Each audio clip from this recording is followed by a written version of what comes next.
আসসালামু আলাইকুম everyone, this is Samia বিনতে মনির। আমার আজকের রেসিপি হচ্ছে লুচি আলুর দম। আলুর দম তৈরির জন্য আমি প্রথমে প্যানের মধ্যে দিয়ে দিয়েছি সরিষার তেল, তার মধ্যে একটি পেঁয়াজ কুচি এবং দুইটি মরিচ কুচি দিয়ে দিয়েছি। এখন এর মধ্যে দিয়ে দিব পরিমাণ মতো গরম মশলা। আমি এখানে একটি তেজপাতা ছিঁড়ে দিয়ে দিয়েছি। এর মধ্যে আদা বাটা, রসুন বাটা, জিরা বাটা, পরিমাণ মতো লবণ, একটি দারচিনি, একটি এলাচ, একটি লং। মশলাগুলো কিছুক্ষণ কষিয়ে নিয়ে এরপর আমি এর মধ্যে পানি দিয়ে দিয়েছি। এখন দিয়ে দিচ্ছি পরিমাণ মতো মরিচের গুঁড়া এবং হলুদের গুঁড়া। মরিচের গুঁড়াটা আমি এখানে কম নিয়েছি কারণ কাঁচামরিচ কুচি করে দিয়েছি তার জন্য, তবে আপনারা আপনাদের টেস্ট অনুযায়ী জালটা বাড়িয়ে বা কমিয়ে দিতে পারেন। মশলার পানি শুকিয়ে যাওয়ার পরে আমি এখানে অ্যাড করে দিচ্ছি চাট মশলা। এটা আপনারা চাইলে দিতেও পারেন, নাও দিতে পারেন। আমি এখানে কিছু ছোট ছোট আলু সিদ্ধ করে নিয়েছিলাম। যেগুলো আলু বড় পিস ছিল সেগুলো কেটে আমি 2 পিস করে নিয়েছি। কষানো মশলার মধ্যে এখন সিদ্ধ করে রাখা আলুগুলো দিয়ে ভালোভাবে মাখিয়ে নিব মশলার সাথে। আলুগুলো মশলার সাথে মাখানো হয়ে গেলে আমি পরিমাণ মতো পানি দিয়ে দিব।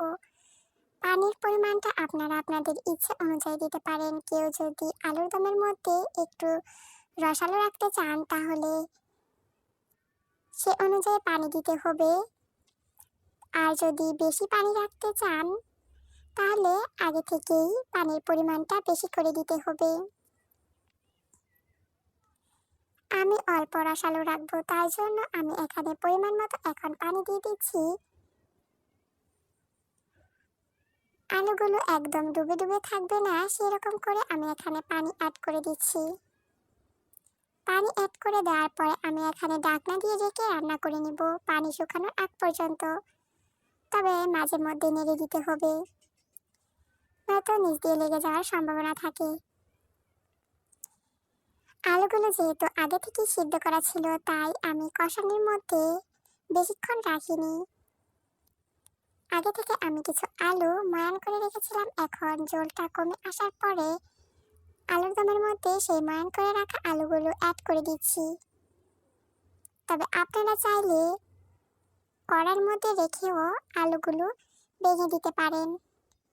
আমার কাছে আলু এভাবে ময়ান করে দিলে টেস্টটা ভালো আসে, সেজন্য আমি আলাদা করে ময়ান করে দিয়েছি। এরপর দিয়েছি একটি টমেটো কুচি।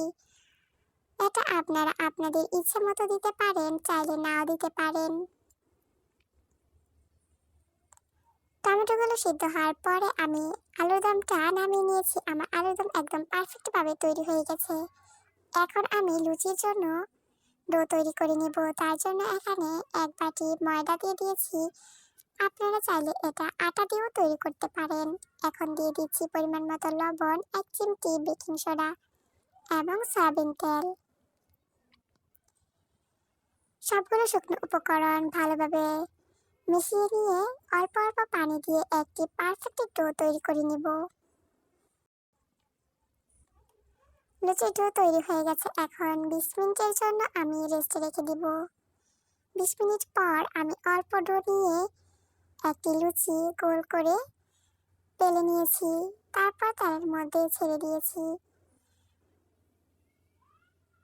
স্ক্রিনে আপনারা দেখতে পাচ্ছেন আমার লুচিগুলো একদম ফুলকো হয়ে গেছে। সবগুলো লুচি আমি ফুলকো ফুলকো করে ভেজে নিয়েছি। লুচি এবং আলুর দম আমি পরিবেশন করে নিয়েছি। এই ছিল আমার আজকের রেসিপি। আসসালামু আলাইকুম, thanks for watching this video.